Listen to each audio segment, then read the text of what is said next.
오늘 로마서예요. 오늘 10장의 12절부터 15절까지 보겠습니다.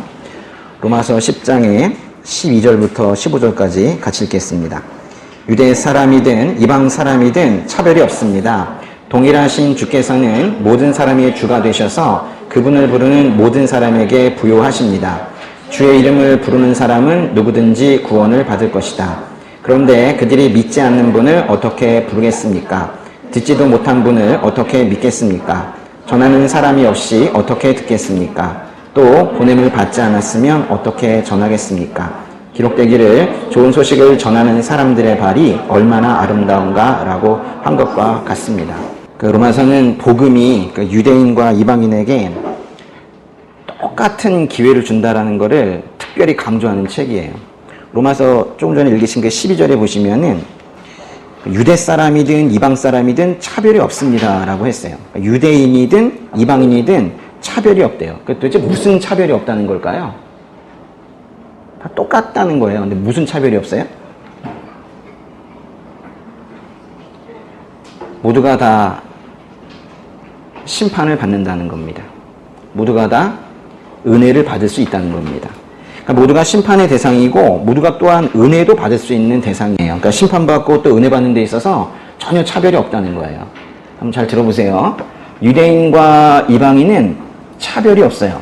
심판도 똑같이 받고 구원도 또한 구원의 기회도 똑같이 주어져 있어요. 왜 그럴까요? 왜 차별이 없을까요? 이방인과 유대인의 차별이 없는 이유.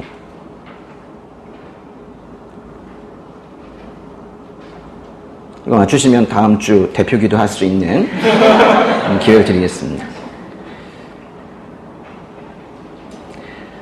왜 차별이 없는가? 하나님이 한 분이시기 때문 아닐까요? 예? 하나님이 한 분이시니까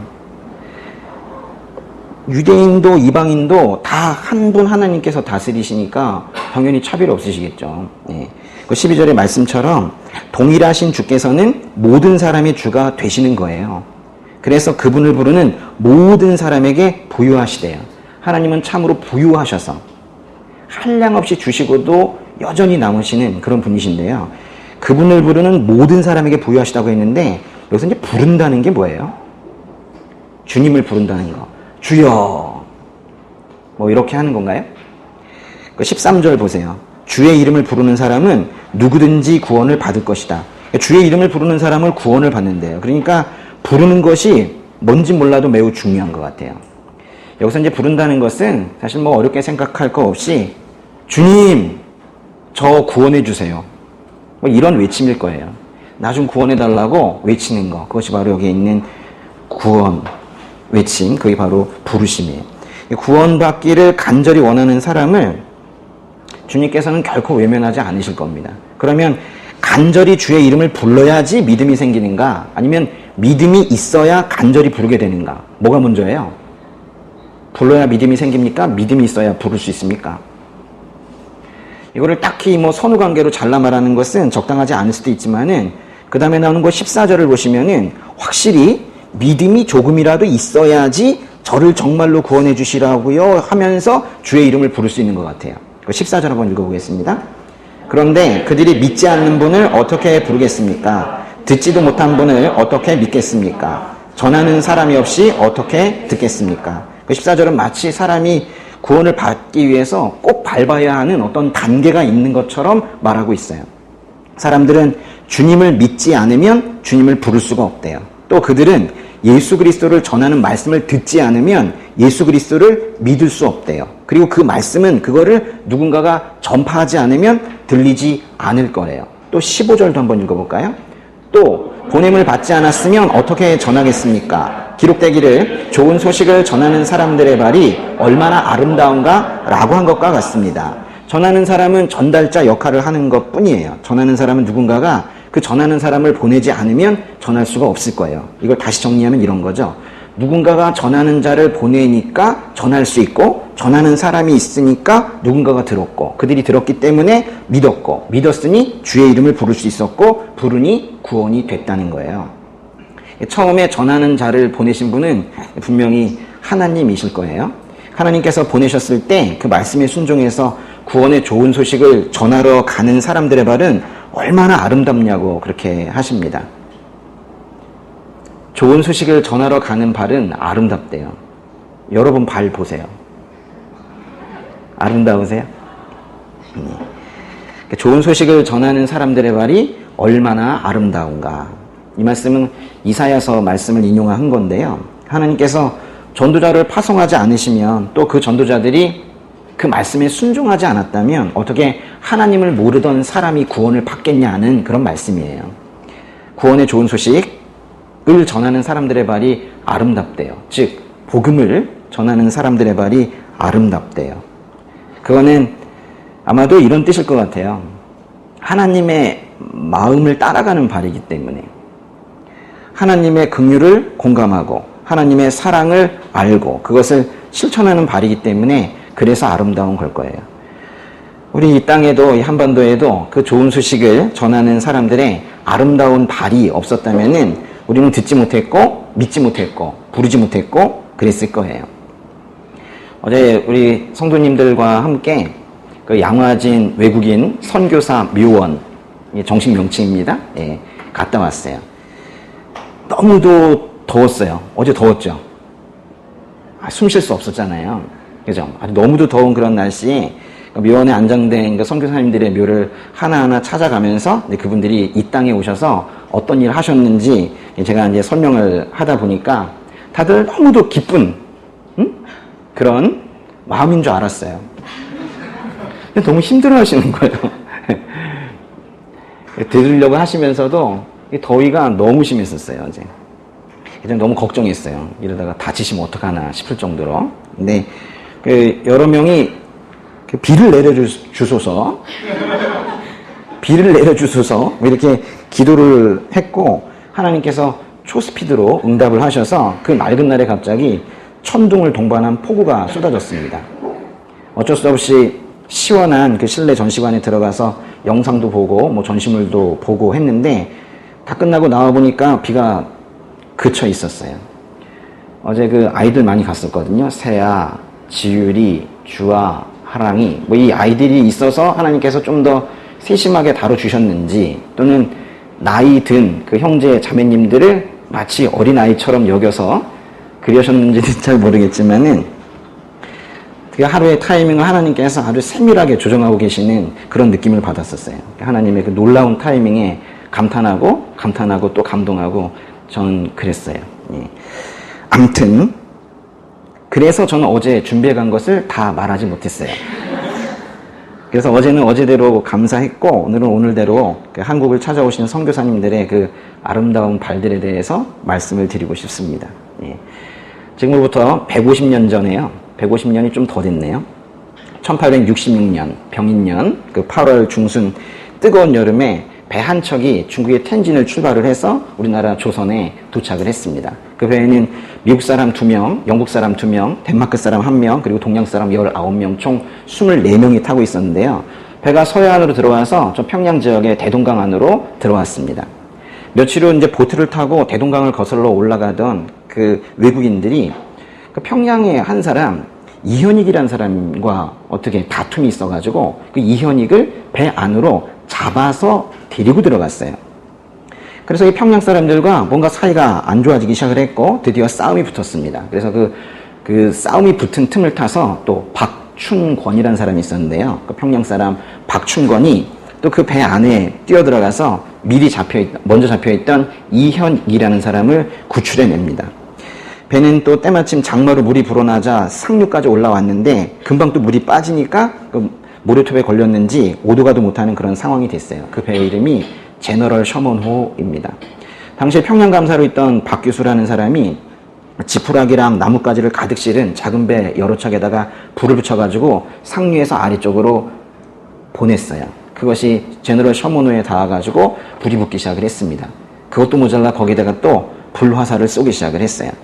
그 작은 배의 불이 제너럴 셔먼호에 옮겨 붙었고 때마침 바람까지 불어서 불길인 셔먼호를 금방 휘감았습니다. 결국 셔먼호는 옆으로 기울어지면서 침몰했어요. 셔먼호에 타고 있던 사람들은 어떻게 됐을까요? 대부분 불에 타 죽거나 또는 뛰어내려서 물에 빠져 죽었습니다. 딱 두 사람만이 구조가 되어서 대동강 강변으로 올라왔는데요. 육지로 나온 한 사람은 영국 사람 토마스였고 한 사람은 중국 상인 조능봉이라는 사람이었었어요. 이 중에 그 토마스는 영국 런던 선교회 소속의 개신교 선교사였습니다.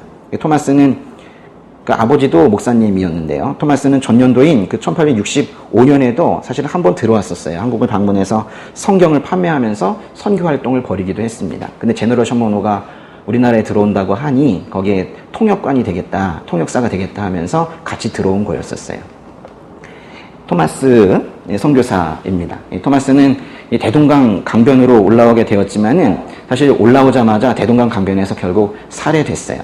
교전 중에 평양 사람들이 죽고 그렇게 다쳤기 때문에 그 화가 난 평양 사람들이 달려와서 뭐 때려서 죽였다는 뭐 그런 소문도 있고, 또 제너럴 셔먼호에 잡혔었던 그 이현익을 구출한 사람이 박춘권이라는 사람이었었는데 그 박춘권이 토마스를 칼로 참수했다라는 그런 주장도 있습니다.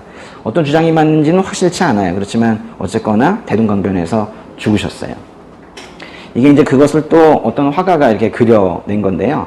여기 보시니까 제너럴 셔먼호가 불에 타고 있고 여기 많은 평양 사람들이 그걸 보고 있거나 한데, 여기 보시면은 이 토마스 선교사입니다. 토마스 선교사가 그 앞에 성경들을, 당시엔 한문 성경이었는데요, 이렇게 많이 갖다 놓고 있었죠.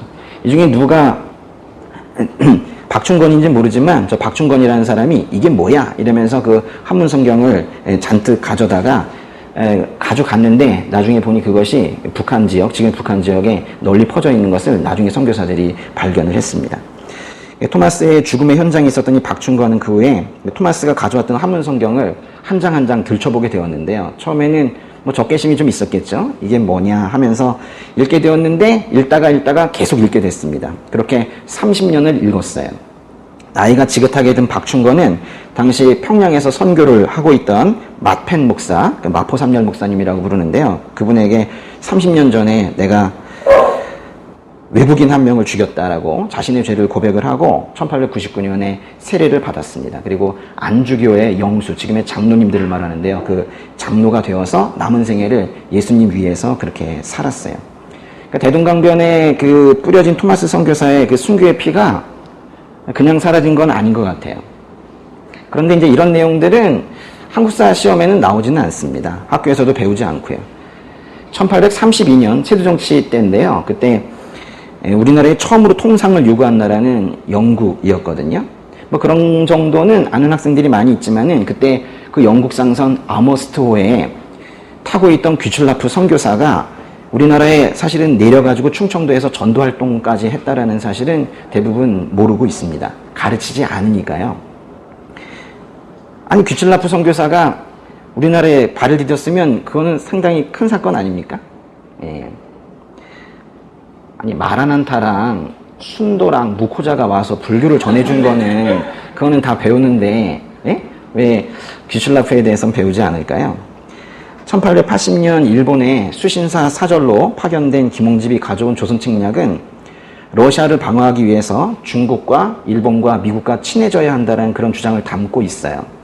그래서 보수파들이 그거에 대해서 많은 반대를 했다, 뭐 이런 내용까지는 저도 수업 시간에 가르치고 시험에도 나오고 그렇습니다. 그런데 진짜 보수파들, 즉 위정척사파들이 그 조선책략이라는 책에 대해서 반대한 이유는 따로 있었어요. 당시에 기독교를 야소교, 이수교를 그렇게 불렀는데요. 야소교라고 불렸던 기독교가 성리학보다 더 자유롭다, 성리학보다 더 낫다라는 표현이 그 조선책략이라는 문건에 들어있었기 때문에 보수파들이 반대했었는데요. 그거는 시험의 포인트가 되고 있지는 못해요. 안 가르치죠. 1882년 이모군란이 일어난 후에 제3차 수신사라는 것이 일본에 갔었는데요. 이모군란이라는 사건 때 우리나라에 있는 일본 사람들이 좀 죽었거든요. 그래서 그것을 사죄한다고 박영효라는 사람이 대표가 되어서 갔습니다. 같이 따라간 사람이 김옥균이라는 사람이었는데, 김옥균은 좀 생각이 달리 이번에 일본 가가지고 돈을 좀 꿔가지고 와서 우리나라의 개화를 좀 빨리 진행해야 되겠다 하면서 동상이몽으로 그렇게 따라갔었어요. 그런데 거기까지는 우리가 알고 있지만은 그때 이수정이라는 사람이 박영효를 따라서 일본에 가서 4년이나 머물면서 성경을 한글로 번역하는 작업에 몰두하다가 1886년 귀국했고 결국 처형당했다는 사실은 우리가 배우지 않습니다. 이수정이 죽기 전에 번역한 마가복음은 언더우드 선교사와 아펜젤러 선교사가 사실 우리나라에 들어올 때 가져 들어오게 돼요. 지도에 보시면요, 여기 선양시라고 있는데요. 옛날에는 봉천이라고 불렀습니다. 여기 이제 요동반도 위쪽에 봉천이라는 곳인데요. 이 봉천 안에도 영구라는 지역이 있었는데요. 여기는 당시에 이 밑에 있던 압록강 아래 의주의 상인들이 홍삼, 여기서 많이 거래했습니다. 홍삼, 금, 낙, 종이, 소가죽, 이런 것들 많이 거래하고 중국에서 비단 같은 것들, 또 영국산 면제품이나 차나 설탕 이런 것들도 이쪽을 통해서 많이 들어왔어요. 1871년에 중국의 선교사로 파견이 되었던 영국 선교사 존 로스라는 분이 있었는데요. 그분과 함께 동역하던 분은 맥킨타이어 목사라는 분이 있었습니다. 그 두 분이 만주 지역에서 활동을 하면서 도대체 이 아래는 무슨 땅일까? 너무 어두운 땅인데 이 국경을 건너가지 못하고요. 그러면서 계속해서 이 국경을 넘어보려는 그런 시도를 하고 있었어요. 이분이 로스 목사입니다. 로스 목사님이랑 그 맥킨타이어 목사, 이 두 분은 1873년과 74년에 두 번에 걸쳐서 압록강을 건너 한반도로 들어오려는 시도를 했는데 결국 하지는 못했고요. 그 과정에서 그 대신 조선 사람 이응찬이라는 사람을 만나게 돼요. 이응찬은 이 두 목사님을 따라가서 이 두 분에게 한국어를 가르칩니다. 그래서 어학 선생이 되었고요. 마침내 그 과정에서 자신은 또 복음을 받아요. 1876년에 그리고 자기 친구들 백홍준, 이성하, 김진기 등과 함께 세례를 받습니다. 이게 우리나라 개신교의 그 한국인 최초의 세례예요. 중국 가서 천주교 세례를 받고 온 이승우는 배우는데 왜 만주 가서 개신교 세례 받고 온 이응찬과 그 친구들 이야기는 안 배울까요? 의주의 이 네 청년 이응찬, 백홍준, 이성하, 김진기의 소식이 갑자기 끊겼어요. 이들이 예수 믿고 우리나라에 알려지게 되면 아마 목숨을 부지하기 힘들었을 겁니다. 그래서 아예 연락이 끊겼어요. 그래서 고향의 가족과 친척들이 모두 걱정을 했습니다.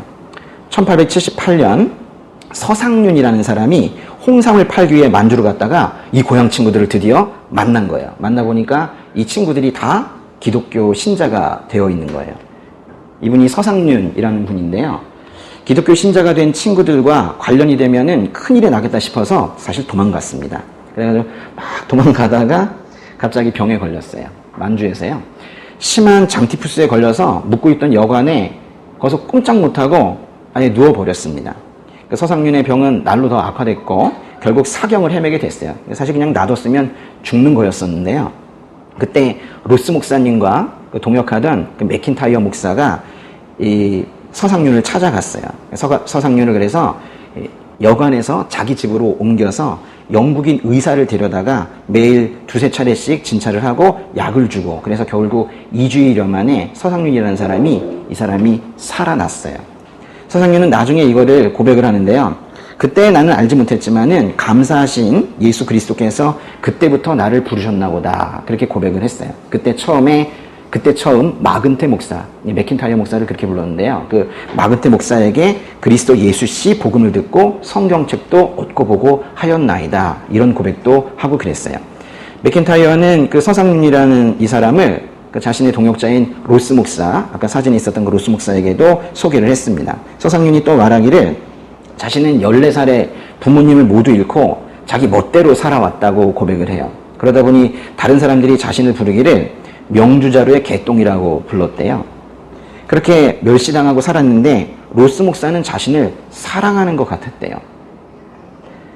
그 결과 서상륜도 역시 1879년에 세례를 받고 크리스천이 되었습니다. 로스 목사는 서상륜을 만났을 때를 자신의 회고록에 이렇게 말을 했는데요. 자살의 검은 구름 속에 쌓여있던 한 무신론자가 세례를 받고 누가복음을 번역하는 사람으로 변화되었다. 라고 회고했어요. 서상륜이 로스 목사는 한국 이름이 나약한인데요. 나약한 목사예요. 이게 무슨 뜻인지 모르고 지으신 것 같아요. 근데 나약한 목사를 만나서 성경을 번역했다는 얘기예요. 서상륜과 그의 동역자들은 마침내 1882년 예수 성교 누가복음 전서 예수 선교 요한 안내 복음 전서 등을 계속 발행을 했고 마침내 1887년에 신약성서 완역을 발표를 했는데요. 그게 바로 예수 선교 전서라는 거예요. 그래서 신약이 완성이 되었습니다. 1882년에 이모곤란이라는 사건이 있었는데요. 그때 10월 정도면은 이모곤란이 6월에 일어났으니까 이모곤란의 후폭풍으로 아주 혼란하던 그런 때였는데요. 그때 이 서상륜이라는 사람이 그 영국의 성서공회에서 이 서상륜이라는 사람을 권서인으로 임명을 합니다. 권서가 뭐냐면요. 권서. 뭔가 성경을 권하는 사람 같은데 막 갖다 주는 건 아니고요. 조금씩 돈을 받고 파는 그런 역할을 했어요. 왜냐하면 당시에 이 귀한 것을 그냥 막 줄 수는 없다라는 생각이 있었나 봐요. 서상륜은 의주 지역, 압록강 바로 밑에죠. 의주 지역을 중심으로 약 3개월간 권서 활동을 했습니다. 그때 만주에 있었던 로스 목사가 서울에 있는 서상륜에게, 로스 목사가 직접 올 수 없으니까요, 서상륜에게 책을 보냈거든요. 성경과 또 많은 그 기독교 서적을 보냈어요. 한 6,000권 정도 보냈습니다. 엄청 보냈죠. 그걸 갖다가 한반도에 뿌리라는 거예요. 그게 안 걸리겠습니까? 그렇게 많은 게. 인천세관 들어오다가 당시에 해관이라고 불렀는데 인천해관에 걸렸고 서상륜이 잡혔어요. 근데 당시에 그 이모곤란 이후에 그 이모곤란을 진압한 청나라가 우리나라에게 입김을 크게 내세우면서 당시에 마젠창, 멜렌도르프, 위안스카이아 같은 여러 그 고문들을 우리나라에 보냈거든요. 마젠창과 위안스카이는 중국 사람이었는데 멜렌도르프라는 사람은 독일 사람인데 중국이 독일 사람 멜렌도르프를 우리나라에 외교 고문으로 보냈어요. 멜렌도르프는 우리나라에 와서 외교와 세관 업무를 담당을 했는데요. 말하자면 우리나라 최초의 관세청장 정도 되는 사람입니다. 근데 그 멜렌도르프의 그 아내가 크리스천이었어요. 정말 예수 사랑하는 그런 사람이었나 봅니다. 그래서 그 멜렌도르프의 아내가 그 서상륜이 잡혔다는 소식, 그리고 책이 압류되었다는 그 소식을 듣고 멜렌도르프에게, 관세청장님에게 부탁을 해서 이 책들이 서상륜에게 다 몰래 전달이 될 수 있었어요. 멜렌도르프의 아내 이야기를 했는데요. 이런 걸 보면은 하나님 나라에는 조연이라는 게 없는 것 같아요. 서상륜은 그렇게 이제 권사활동을 하면서 동생 이름이 서경조인데요. 서경조와 함께 황해도 지역, 그 옹진반도 쪽 있죠. 그 황해도 지역에다가 소래교회라는 걸 세웠습니다. 바로 이 교회인데요. 거의 쓰러져 가고 있지만 여기에서 우리나라의 최초의 신앙인 공동체가 생기게 됩니다. 그 서상륜의 동생 그 서경조라는 분은 나중에 그 평양 장로회 신학교가 생겼을 때, 우리나라 최초의 신학교가 생겼을 때 거기에 제1회 졸업생이 되어가지고 나중에 목사님이 되십니다. 서상륜과 고향 친구들 수십 명이 의주와 황해도 이 소래 지역에 이렇게 모여 있었는데요. 저는 이 부분을 보면서 이런 느낌이 좀 들었어요.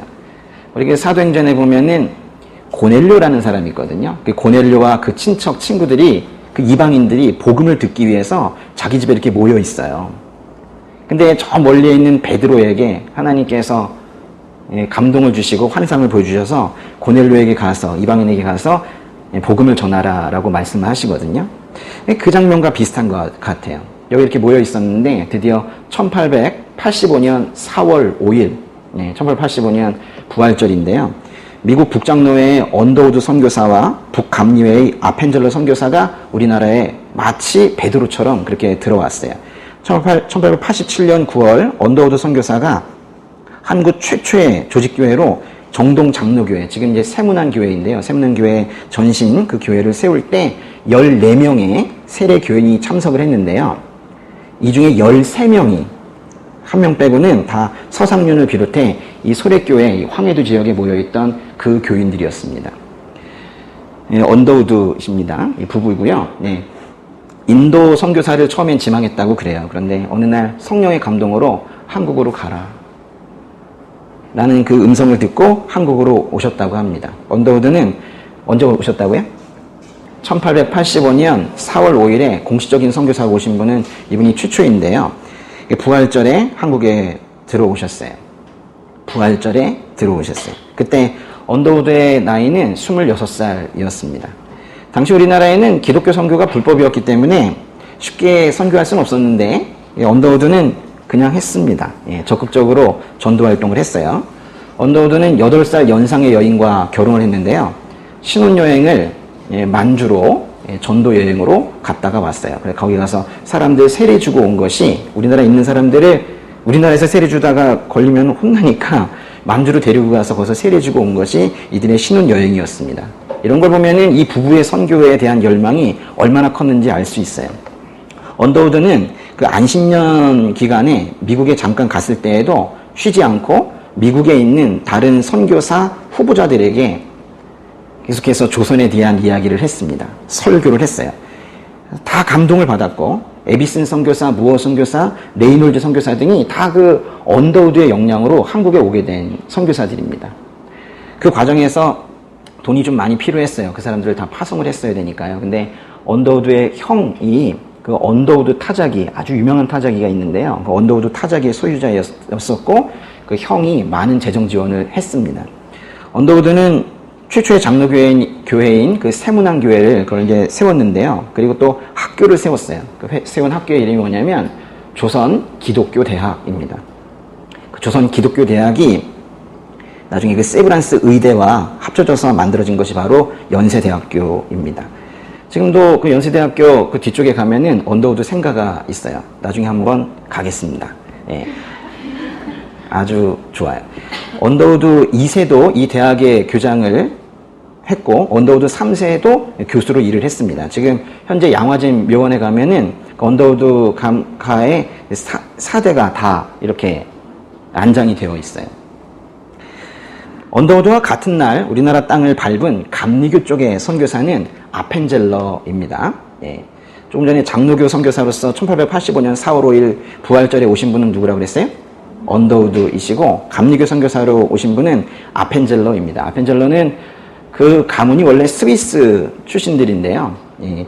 그 미국으로 이주한 루터교회 이민가정 출신입니다.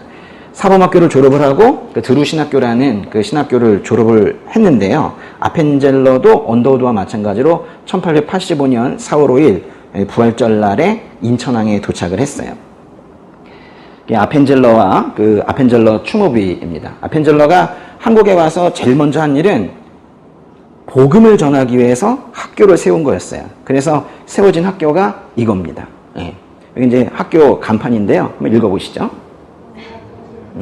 배제학당이죠. 배제학당. 예. 사실 저거는 고종이 준 이름이에요. 고종으로부터 배제학당이라는 이름을 하사받았습니다. 아펜젤러는 이 학교에서 들어온 그해 1885년부터 1902년까지 14년간 교장을 했어요. 또 이 학교 안에 무슨 토론회 같은 걸 하나 만들었거든요. 협성회라고요. 거기에서 이제 토론회를 하면서 많은 사람들을 초청을 해서 좋은 이야기들을 들었어요. 누가 왔었냐면 독립협회의 서재필, 윤치호 이런 분들이 오셔가지고 민주주의가 무엇인지 근대적 자본주의가 무엇인지 이런 것들에 대해서 이들에게 가르쳐 줬어요.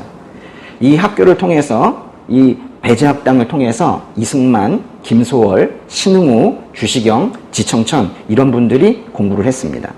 또 아펜젤러는 1887년 10월에 한국 최초의 감리교회인 정동교회를 개척을 했습니다. 배제학당 안에 학교 안에 또 산문출판소라는 인쇄소를 만들어서 기독교 책자들도 많이 만들고 독립협회의 신문 독립신문이라는 게 있는데 이것도 여기에서 인쇄를 했습니다.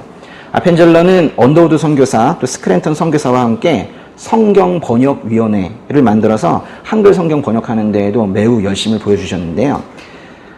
근데 1902년에요. 약간 이제 1902년까지 교장을 하셨다고 그랬는데 바로 그 1902년에 저 아래 그 목포에서 열리는 성경번역위원회에 참석하기 위해 가시던 중에 군산 앞바다에서 배가 침몰해서 돌아가셨습니다. 그때 이제 아펜젤러 나이가 44세였는데요. 44이었는데요. 한국에 27세에 27에 들어왔으니까 17년 동안 한국을 위해서 사시다가 배가 침몰해서 돌아가셨어요. 안타까운 거는 배가 침몰해서 돌아가신 것뿐만이 아니라 시신을 찾지를 못했습니다. 그러면 여기 지금 양화진에 여기 묻혀있는 분은 누군가? 네. 이 오른쪽에 있는 추모비는 1989년 한참 이후죠. 그때 배제학당 동문회가 세워준 추모비입니다. 여기에 그 선교사님은 계시진 않아요. 예. 이거 한번 읽어볼까요? 이게 보입니까? 한번 읽어보세요. 시작. 우리는 부활절 아침에 이곳에 왔습니다. 그날 사망의 권세를 이기신 주께서 이 백성을 얽어맨 결박을 끊으사 하나님의 자녀로서의 자유와 빛을 주시옵소서. 한국 땅에 있는 그 사망의 권세를 끊어달라고 그렇게 이제 기도를 하면서 오셨다는 거예요. 그 충업이 그 왼쪽에 있는 것은요, 이 선교사님의 아들 부부의 묘비입니다. 여기 보시면 잘 안 보이시는데 H.D. 아펜젤러라고 되어 있는데요. 헨리 다치 아펜젤러를 저렇게 쓴 거예요. 아펜젤러의 딸의 이름은 앨리스인데요. 이분이 바로 앨리스입니다. 그러니까 아펜젤러 선교사님이고 비슷한가요? 네, 앨리스. 네. 앨리스는 아펜젤러 부부가 한국으로 올 때 뱃속에 있었어요. 그래서 한국에 도착해서 바로 그 해에 1885년에 태어났어요. 앨리스는 한국에서 태어난 최초의 서양 아기입니다. 또 우리나라에서 처음으로 유아 세례를 받은 그런 사람이기도 해요. 아펜젤러 그러니까 아버지가 배사고로 죽으셨잖아요. 배사고로 죽던 1902년에 앨리스는 고등학생이었는데요. 앨리스는 대학을 미국으로 갔습니다. 좀 어색하긴 하죠, 이 말이. 그렇지 않습니까? 앨리스는 대학을 미국으로 갔어요. 우리나라는 당시에 이제 좀 어려운 상황이었기 때문에요. 앨리스가 이제 대학을 졸업을 하고 나서 고등학교 선생님을 하다가 30살 되던 해인 1915년에, 그러니까 우리나라는 일본의 식민지 되고 몇 년 지나지 않았을 때인데요. 그때 미국 감리교 선교사로 한국에 또 들어오게 됩니다. 그러니까 아버지가 헌신을 하시다가 그 배사고로 돌아가신 나라, 그 나라의 딸이 다시 선교사로 왔다는 거예요. 아니 뭐 이 한국이 뭐라고 그 아픈 기억을 그걸 굳이 그걸 떠올리면서까지 그렇게 여기까지 왔을까요? 앨리스는 한국에 와서 이전에 만들어져 있었던 이화학당을 이화여대 전문학교로 승격을 시키고 또 지금의 그 신촌에 있잖아요. 이화여대가 그죠? 그거를 신촌으로 옮기신 분도 이 앨리스입니다. 앨리스는 결혼하지 않았어요. 오로지 학교를 위해서 헌신을 하다가 1939년에 그 한국인 제자였던 김환란에게 학교장직을 물려주고 잠시 한국을 떠났습니다. 왜냐하면 39년에 물려줬는데 40년에요. 일본의 탄압이 너무 심해가지고 우리나라에 있던 선교사님들이 거의 대부분 떠날 수밖에 없었거든요. 광복이 되자마자 다시 앨리스가 들어왔어요. 1946년에 다시 한국으로 돌아와서 이화여대 총장은 이제 한국인들이 하고 있으니까 이화여대 명예총장으로 그때 하고 계셨던 게 뭐냐면 이화여대 채플을 인도하시는 거였었어요. 1950년 2월 20일에 이화여대 채플 시간에 반석 위에 집을 지으라 라는 제목의 설교를 하시다가 뇌일혈로 쓰러지셔서 그 자리에서 돌아가셨어요. 이분은 존 헤론입니다. 헤론 목사님, 헤론 선교사님인데요. 헤론은 영국 더비셔 회중교회 목사의 아들로 태어나서 14살 때 미국으로 이주했습니다. 그러니까 영국 사람인데 미국으로 간 거예요. 장로교 선교사로 우리나라에 제일 먼저 들어온 분이 누구라고 그랬어요? 언더우드 선교사님인데 제일 처음 그 선교사로 임명이 된 분은 바로 이분 헤론이에요. 근데 헤론은 우리나라에 바로 들어오지 않고 우리나라 근처인 일본에서 오랫동안 머무셨어요. 왜냐하면 우리나라가 어떤 나라인 줄 알고 금방 들어옵니까? 저 나라는 도대체 어떤 나라인지 한국에 대해서 공부하는 동안에 다른 분이 먼저 들어와 버렸어요. 예. 그러니까 언더우드보다 2달 늦게 우리나라에 도착을 했습니다. 그러면 언제 들어오신 거죠? 1885년 6월에 우리나라에 입국을 했습니다. 헤론, 네, 존 헤론, 예, 똑똑해 보이죠? 그죠? 예? 잘생겼어요. 그죠? 똑똑하신 분이세요. 테네시 대학 의대를 수석으로 졸업을 하고 이미 20대에 그 대학으로부터, 그 모교로부터 교수 초빙을 받은 수재였습니다. 근데 그 모든 걸 마다하고 한국에 들어와서 알렌 선교사, 언더우드 선교사와 함께 우리나라 최초의 근대적 병원이었던 제중원에서 의사로 활동을 하셨어요. 당시 우리나라는 매우 지저분했어요. 위생 환경이 별로 좋지 않았습니다. 우리나라에 오셔가지고 선교사님들이 전염병에 걸려서 많이 돌아가셨어요. 아이를 낳아도 아이들이 1살이 되기 전에, 만 1살이 되기 전에 많이 죽었어요. 그래서 거기 양화진 묘원에 가면은 이름이 베이비인 아이들이 있어요. 베이비 또는 인펀트. 응? 그리고 태어난 해와 죽은 해가 같은 그 묘비들이 꽤 많이 있습니다. 그 헤론도 자신의 몸을 돌보지 않고 그저 다른 사람들 환자 돌보는 것만 신경을 쓰다가 이질이라는 병에 걸려서 결국 세상을 떠났습니다. 1890년 7월 26일 당시 나이가 34살이었어요. 34살에 이국 땅에서 죽으셨습니다. 한국에 온 지 5년 1개월 만에 그렇게 죽으셨어요. 헤로는 죽기 직전에 마지막으로 이런 고백을 했다고 합니다. 나의 사역이 참 보잘것 없었지만은 그래도 그건 모두 다 예수님을 위한 것이었다. 그렇게 고백을 했다고 그래요. 현재 양화진에 있는 헤론의 묘비에는요, 여기 묘비가 여기 조그맣게 있는데요. 여기 내용이 그 갈라디아서 2장 20절에 전체 내용은 아니고요. 그 중에서 나를 사랑하셔서 나를 위해 자신의 몸을 내주신 하나님의 아들, 그 부분만 그렇게 써 놓았어요. 어제 그 전시장에서 저 부분에 탁본을 뜬 것이 벽에 걸려 있었는데, 그 앞에서 좀 보면서 제가 좀 눈물이 좀 났습니다. The Son of God, 하나님의 아들. 그분이 나의 죄를 대신해서 죽으셔서 내 죄가 용서되었다는 것에 감사해서, 오직 그것 때문에 이 땅에서는 한 번밖에 없는 그 삶을 주의 일 하는데 헌신할 수 있다라는 그 사실에 뭐 그것 자체만으로도 저에겐 감동이었는데, 또 한편으로 이명호라는 사람에게는 하나님의 아들이 어떤 의미인지 더 깊이 생각하는 그런 하루가 됐었어요. 헤론이 죽던 1890년에는 외국인이 서울에 묻힐 수가 없었습니다. 사대문 안은 원래 한국 사람들도 묻힐 수가 없었으니까 당연히 안 되었고, 사대문 밖에도 외국인이 매장된 사례가 없었습니다. 우여곡절 끝에 그 양화진의 한 터에 매장이 될 수 있었는데요. 그렇게 해서 헤론이 양화진의 최초로 안장된 분이세요. 그리고 그 지역이 지금의 양화진 외국인 선교사 미호원이 된 거예요.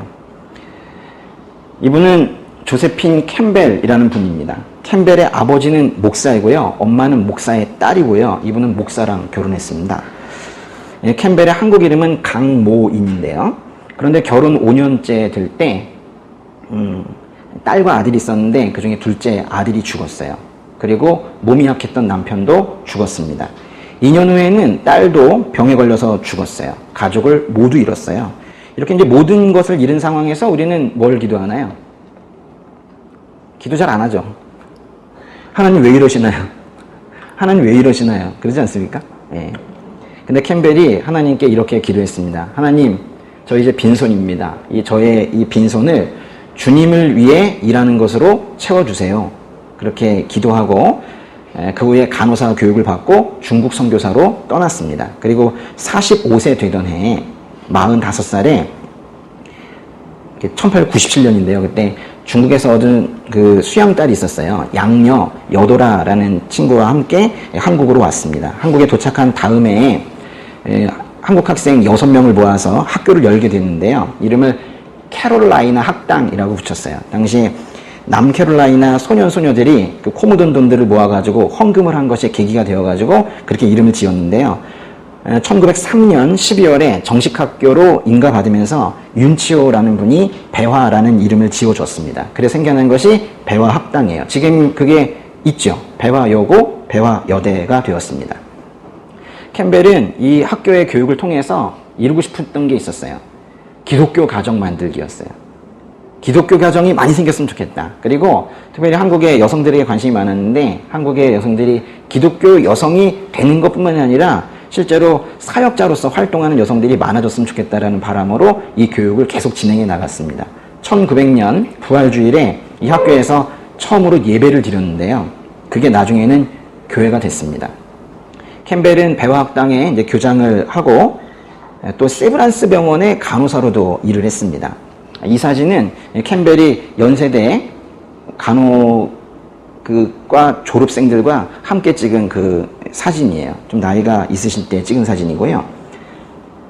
캠벨은 안식년을 맞아서 1918년에 미국으로 가서 머무는 동안에 또 잠깐 가셨는데 그때 이제 디프테리아를 앓아서 심장이 약해졌습니다. 안식년이 금방 끝나가지고 한국으로 돌아와야 되는데 다들 말렸죠. 그 몸으로 어디를 가냐. 근데 캠벨은 자신이 한국을 위해 헌신했기 때문에 죽어도 한국에 가서 죽는 것이 마땅하다면서 결국에는 1920년 8월에 한국으로 돌아오세요. 그리고 3개월 후에 돌아가셨어요. 24년간 한국을 위해서 헌신했던 캠벨 선교사는 현재 양화진 묘원에 그 헐버트와 캔드릭, 헐버트 선교사님과 캔드릭 선교사님 그 사이에 안장되어 있습니다. 여성 선교사님 한 분을 더 소개시켜 드릴 건데요. 바로 캠벨 선교사 옆에 안장되어 있는 캔드릭 선교사입니다. 예, 루비 캔드릭인데요. 캔드릭 선교사는 1907년 9월에 미국 남감리교 선교사로 한국에 왔는데요. 개성에 머물면서 영어를 가르치고 또 아픈 아이들을 간호하고 아침 기도회를 인도하는 그런 사역을 하셨어요. 그런데 1908년 6월 과로로 쓰러지셔서 9개월 만에 사망을 했습니다. 우리나라에 오신 지 1년도 채 못 되셔서 죽으셨어요. 캔드릭 선교사의 활동 기간은 짧았는데도 많은 사람들이 이분의 이름을 기억하고 있습니다. 캔드릭이 텍사스 어떤 청년회에 보낸 편지 속 글이 사람들한테 알려지면서부터인데요. 그 편지를 읽은 청년들이 한국에 실제로 선교사로 많이 자원을 해서 왔습니다. 그 편지 속 글이 현재 이 캔드릭 선교사의 묘비 그 위쪽에 새겨져 있는데요. 이 위쪽에 있는 것입니다. 영어 한번 읽어볼까요? 시작. 아니, 이거 밑에 거 읽겠습니다. 시작. 능력이 있다면. 근데 사실 그렇게 번역을 했지만 한국이 그 생명을 다 가져야 한다. 사실 이렇게 했었죠. 예. 저 고백을 듣고 정말 많은 청년들이 마음의 감동을 얻어가지고 우리나라로 오기 시작을 했어요. 만일 내게 줄 수 있는 1000개의 생명이 있다면은 모두 조선을 위해 바치리라. 이 뭘까요, 이게? 이 감정이. 아니, 동양의 이 작은 나라에게 자신의 모든 것을 바치겠다는 이 고백이 뭐 사람의 마음에서 나오는 거는 아닐 것 같아요. 그렇죠? 예. 한국 이름이 방거인 벙커 선교사는 33세에 우리나라에 와서 73세에 은퇴할 때까지 교육과 선교에 헌신하셨어요. 몇 살에 오셔서 몇 살에 은퇴하셨다고요? 33세에 오셔서 73세까지 우리나라에서 사역을 하셨어요. 몇 년 하신 거예요? 40년. 저는 뭐 이분이 무엇을 했든지 그건 둘째치고 이 기간 자체의 고개가 숙여집니다. 40년을 한국을 위해서 바치셨다. 벙커 이분은요, 그 신학교 재학 중에 한국에 유경공원이라는 학교가 세워졌는데 교사가 필요하다는 소식을 듣고 그냥 달려왔습니다. 1886년에 그래서 한국에 바로 들어왔는데요. 벙커는 유경공원에서 헐버트, 길모어와 함께 학생들을 가르쳤습니다. 당시에 학생들이 공부를 열심히 했을까요? 안 했을까요? 인류 역사 이래 학생이 열심히 공부한 적은 없는데요. 더군다나 우리나라 그 당시에 유경공원에 있었던 학생들은 상류층 자제들, 양반 자제들이었는데 그 양반이라는 인식이 여전히 남아 있었고 공부하기 싫어하는 그런 분위기였어요. 또 더군다나 유경공원에 대한 재정 지원도 중단이 되어서 결국 유경공원은 문을 닫게 되었습니다. 그래서 이제 벙커가요, 아펜젤러가 세운 학교로 옮겨갔습니다. 아펜젤러가 세운 학교가 뭐죠? 예, 배제학당입니다. 이제 배제학당으로 가셨어요. 그래서 벙커가 아펜젤러 이후에는 또 배제학당의 교장 선생님이 되기도 하는데요. 아펜젤러가 배제학당에 있을 때 1898년 독립협회라는 게 해산이 돼요. 우리나라 최초의 근대적 정치 사회단체 서재필이 세운 것이 바로 독립협회인데요. 독립협회가 그때 해산을 당합니다. 그리고 이제 그때 관련된 인물들이 감옥에 들어가게 돼요. 고종황제가 독립협회의 사람들이 공화정을 주장한다. 그래서 나를 없애려고 한다라는 오해를 해서 독립협회를 결국 없앴거든요. 그때 단순히 독립협회만 없어진 것이 아니라 많은 중심 인물들이 투옥이 됐는데요. 그때 벙커가 가장 아끼던 제자가 투옥이 됐어요. 그 사람 이름이 이승만이라는 분인데요. 이승만을 위해서 이 벙커 선교사가 동료 선교사들과 힘을 모아서 한성 감옥 수감자들의 처우 개선을 요구를 했고 그 결과 감옥에 차입도 할 수 있게 되었고 그 감옥에서 전도 활동도 할 수 있게 되었습니다. 그래서 그때 한성 감옥에 있던 이상재라는 분이 예수님을 믿게 돼요. 밀립대학 설립운동을 주도하고 신간의 초대 회장이 되기도 했던 그 이상재, 그분이 이 한성 감옥에서 크리스찬이 되어서 나오게 됩니다. 벙커는 73세의 나이로 은퇴해서 미국에서 결국 돌아가시긴 했어요. 73세에 여기 사역을 은퇴하시고 미국 가셔서 돌아가셨어요. 근데 유골은 꼭 한국에 묻어달라고 유언을 하셨습니다. 그래서 돌아가셨을 때 이제 그의 부인이 유골을 안고 와서 1933년 식민지 때죠. 33년에 양화진에 묻었고 그 부인은 황해도 지역에 가서 머물며 사시다가 또 6년 만에 또 돌아가셔서 나중에 함께 양화진에 안장이 되셨습니다. 벙커의 묘비에는요, 그 아가서 4장 6절에 말씀이 있는데요. 여기 있는 요 말씀입니다. 이 뭔 뜻이에요? 뭐 날이 저물고 어둠이 그림자가 뭐 사라지기 전까지, 뭐 사라질 때까지 뭐 이런 뜻이에요. 밤에는 그림자가 안 보이잖아요. 그죠? 밤에는 다 그림자니까요. 밤에는 그림자가 안 보이잖아요. 그러니까 이건 한마디로 하면 밤이 될 때까지 이런 뜻인데, 이 아가서 이 사랑의 노래에서 밤이 될 때까지라는 거는 내가 사랑하는 그분을 만날 때까지라는 뜻이에요. 벙커가 사랑하는 사람이 누구였을까요? 이 짧은 시간에 제가 뭐 그 많은 분들의 수고와 충성을 어떻게 다 말씀을 드릴 수 있겠어요. 오늘 말씀드린 이분들 말고도 무어 선교사님, 이분에 대해서는 제가 따로 시간을 내어서 꼭 말씀을 드리려고 하고, 또 에비슨 선교사님, 게일 선교사님, 스크랜턴 선교사님, 뭐 이런 분들에 대해서 제가 소개해드리고 싶은 것이 많이 있지만은 제가 오늘은 요만큼만 하겠습니다. 특별히 아까 누구 말씀드린다고 그랬죠? 무어 선교사님 있죠? 그분에 대해서는 제가 따로 한 번 더 시간을 내도록 하겠습니다. 이거는 구원 1이라는 제목이 붙어있는 그림인데요. 이명호 작가가 그린 겁니다. 네. 제가 주님 처음 만나고 나서 주님께서 저를 부르실 때 제가 그쪽으로 이렇게 달려가고 있는 그런 모습이에요. 저기 어딘가에 주님께서 계실 텐데, 사실 제가 신앙이 크지 않아서 주님을 잘 보지를 못했어요. 예. 제가 그림을 이렇게 그렸지만은 저보다 그 바닥에 난 풀들이 저보다 훨씬 더 키가 큰 것처럼 느껴졌었고, 저는 아주 미물처럼 보여졌었고, 내가 조금만 키가 크면 주님을 바라볼 수 있을 텐데 하면서 안타까운 마음으로 어딘가에 계신 저쪽으로 제가 달려가고 있는 뭐 그런 모습이었는데요. 기도하고 있을 때 그 주님 처음 만났을 때 보여주신 그런 모습입니다. 그때 이제 제가 실제로 그 기도하면서 보았던 발은요, 뭐 이런 발은 실제로는 아니었고요. 이 발도 상당히 지저분하고 좀 못생겼는데, 제가 그때 실제로 본 발은 찢겨지고 잔뜩 부르터 있었던 무슨 짐승 발 같은 그런 것이었습니다. 근데 제가 그래도 이거는 사람 발처럼 좀 그려놓은 거예요. 주님 모르고 혼자 살아가는 동안 제 발이 다 찢겨졌고, 걸어가도 다 엉뚱한 방향으로만 그렇게 발걸음을 하고 있었더라고요. 근데 제가 이거를 지난번에 한 전시회에 걸어 놓았었어요. 전시를 했단 얘기예요. 근데 전시를 했었는데요. 그때 이걸 보신 한 신학 교수님이 이 그림을 보시고는 아름다운 발이 생각난다고 그러시는 거예요. 좋은 소식을 전하는 사람들의 발이 얼마나 아름다운가, 그 로마서 말씀이 생각이 난다는 거예요. 제가 그 의도로 그린 건 아니었거든요. 근데 제가 그 말씀을 듣고 나서 다시 한번 생각하게 됐죠. 아, 주님을 만나서 회복된 발이어야지. 주님을 만나서 회복이 된 발이어야지 다른 사람 회복을 위해 달려가는 아름다운 발도 될 수 있는 것이겠구나. 그냥 가는 게 아니구나. 주님을 만나야 가는 거구나. 그런 생각 한 번 더 하게 됐었어요. 저는 이렇게 함께 모이신 이 분들을 아주 귀하게 여기는 마음이 있습니다. 네, 근데 저는 여러분이 회복이 되셨으면 좋겠어요. 네, 회복이 되는데 회복이 좀 심하게 되셔가지고 좀 과하게 좀 되셔가지고 그 히브리서에서 말하는 그 세상이 감당하지 못하는 사람들이 되셨으면 좋겠고, 저 열방의 그 척박한 땅에 예수님 전하러 다니시는 그런 분들이 되셨으면 좋겠어요. 다시 하겠습니다.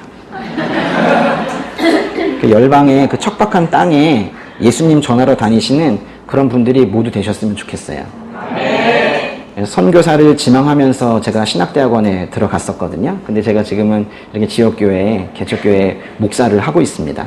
노량진이 선교지였나 봐요. 예. 전 여러분 모두가 지금 가지고 있는 것에 대해서 당연하게 생각하지 않으셨으면 좋겠어요. 이렇게 많은 그 앞에 이 많은 믿음의 선배들과 그 땅에 떨어진 핏방울들이 있었기 때문에 우리가 지금 이 귀한 복음을 가지고 이렇게 살아갈 수 있는 건데요. 여러분 모두가 너무 많이 회복이 되어가지고 좀 과도하게 회복이 되어서 그 회복된 그 경쾌함이 있어요. 주님 만난 그 즐거움 있잖아요. 그거를 나누지 않고는 못 배기는, 또 너무 많이 사랑받아서 그 사랑을 나누지 않고는 못 배기는 흘러 넘치는 뭐 그런 한 분 한 분 모두 되시기를 바랍니다. 제가 계속 그렇게 되시도록 기도하고 기대하고 또 기도하고 그렇게 하겠습니다. 예. 그렇게 되시기를 주의 이름으로 축원합니다.